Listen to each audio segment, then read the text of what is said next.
it's time for the interview of an interesting person. Today's guest is the one, the only, Mr. Kenny Howard. Kenny is a 5-time Tony Award nominee and 1-time award winner for producing The Gershwins, Porgy, and Bess. My dad loves that opera. Is it an opera? It is Or an opera. a play? Okay. He is also the educational director of the Florida Theatrical Association and the president on the board of the Orlando International French Festival. Whoa! That is a lot of stuff. In fact, my dad showed me a list of shows you produced and directed, and well, it's a lot of stuff. Yes, it is. So first off, how are you doing today, Mr. Kenny? I'm doing really well. Had a great lunch. I don't know if you can eat yet, but I have. Maybe we can fix that for a little bit. But yeah, no, it's been a great day. What a great way to end it, being here with you. So my dad told me all these things you did. Some was producing and some was directing. What is the difference between producing and directing? So, in theater, producing is finding the material, hiring everyone from creative to the actors to the designers, working with the director, but then the director actually works directly for the production, staging the actors, helping with the lighting design, the sound design, costumes, and putting it all together and presenting the show for the producer. Producer's the boss. Really? Yeah. Oh. So Mom, then, which do you like better, producing or directing? I enjoy directing more. I started producing just because I needed to. I wanted to direct things, so I started producing my own stuff, and then fell into it in a much larger, grander scale. But I definitely enjoy the artistic outlet that directing provides. Okay. So my mom made a really big deal about the Tony Award. What is a Tony Award, and how did you earn one?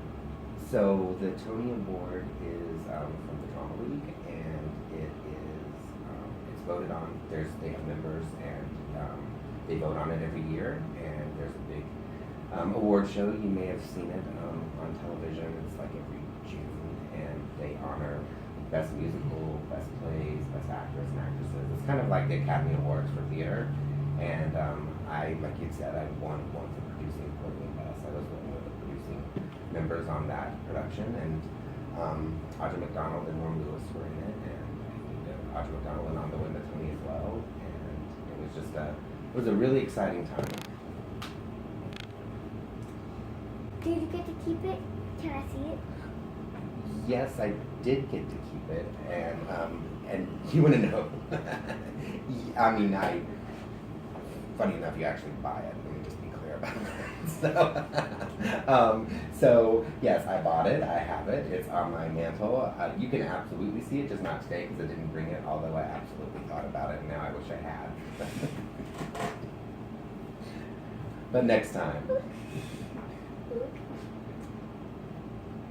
My mom and dad love plays. I've been to a few with them. What's your favorite play to work on? Well, Porgy and Bess because I got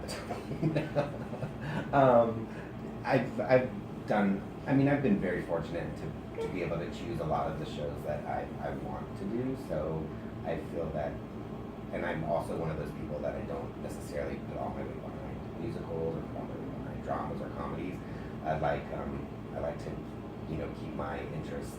I like to keep myself interested by kind of playing in all of those arenas. So I really don't have favorites. I have some not so favorites, but we're really not going to talk about that. So, what is the difference between a play and an opera? Okay, I've actually found that question kind of interesting. That's an interesting question because I found that you didn't use the word musical. You said play and opera. And so if I put musical in the mix too, a play is completely spoken. A musical is mostly spoken. There's music and there's spoken. And then opera is sung all the way through. So that's the main difference. And opera, there's rock operas like Jesus Christ Superstar. Rent is also a rock opera. That is my dad's favorite play. See, so he likes opera, like both rock and Porgy and Bess, which is definitely not a rock opera. And funny enough, just stopping on what makes Porgy and Bess interesting is that the original opera was 4.5 hours long. Yeah, exactly. That's what most of the audience members, I don't know if I can see his face, but his eyes went to the back of his head. Oh. And that's what most of the audience members, and it didn't get produced very much. And so the producers, are actually the estate of the people who wrote it, it wasn't getting produced anymore. And so what they did is they actually asked the estate, or the estate asked the producers to cut it down, and they hired someone to actually write a book, which is just about, really, they only wrote about 20 sentences, maybe a little bit more, but it's Susan Lori Parks. And she did, and they cut it down to 2.5 hours, and they cut out a lot of the subplots, and just kind of made it very palatable for today's audience. That's why it's called the Gershwin's Porgy and Bess instead of Porgy and Bess, because licensing wise, if you license Porgy and Bess, you get the special 4.5 hour version, but if you get the Gershwin's Porgy and Bess, you get the 2.5 hour version, including. That was a really long answer to your question. Are you still awake? Yes. That took like 8 minutes. Yeah, that's it. Show's over. Now.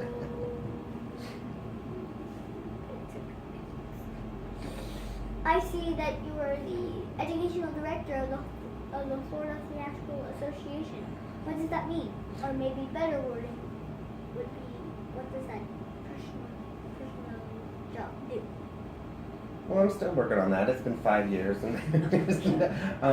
So one of the main goals of Florida Theatrical Association is to provide an outlet for education for theatrical endeavors for the youth in the kind of the markets that Broadway across America and that the Broadway series of Miami, Fort Lauderdale, and Orlando kind of feed into. And so we're very fortunate that we're very well funded in being able to give grants and scholarships and support local theatrical endeavors for summer camps. And so, I mean, a lot of it is doing that kind of work, and then also workshops, engagements, going around to different schools for the district investment conferences, and that's the majority of it. It's definitely an outreach program job. Does that answer your question? Okay.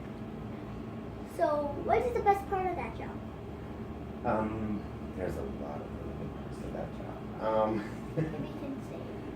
So, Top 3? I mean, a lot of it is, for me, I've been in Orlando since '94, and so, and being involved in the community, especially in like the theatrical community of high school, and now even junior high, because junior high schools now have a thespian conference as well, to see kind of the community, the children of the community kind of grow up.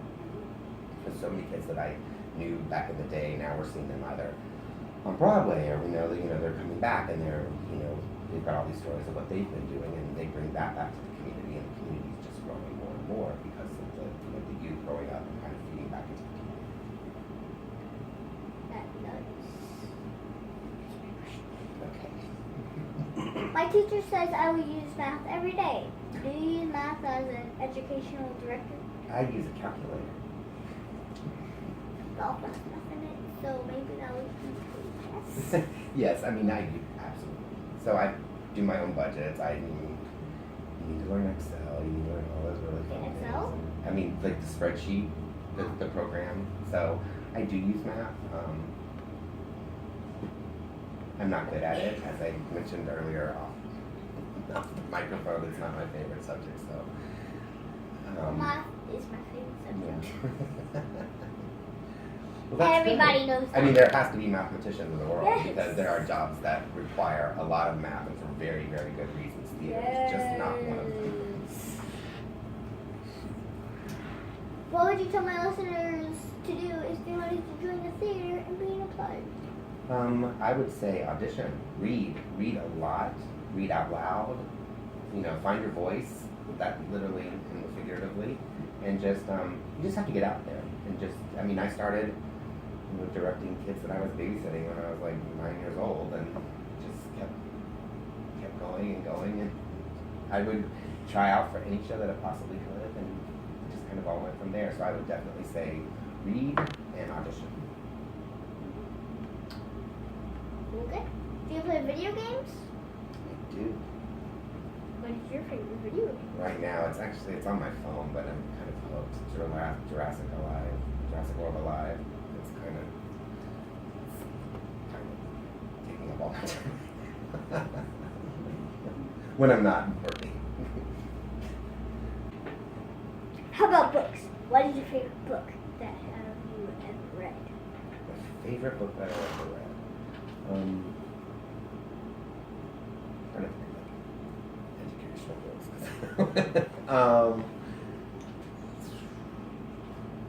Let's see, that's tough. I mean, my favorite book is Under the Banner of Heaven, which is, I don't even remember the author's name right now because you kind of rattled me just a little bit with that. Instead of me coming up with an answer, but it's a really good. Can I tell you my top four? Top four See, I should of my ask favorite that books. question. Absolutely, you absolutely can tell me your top Okay. four. It all starts with I Am. The first book is I Am Amelia Earhart, and I Am Rosa Parks, and I Am Helen.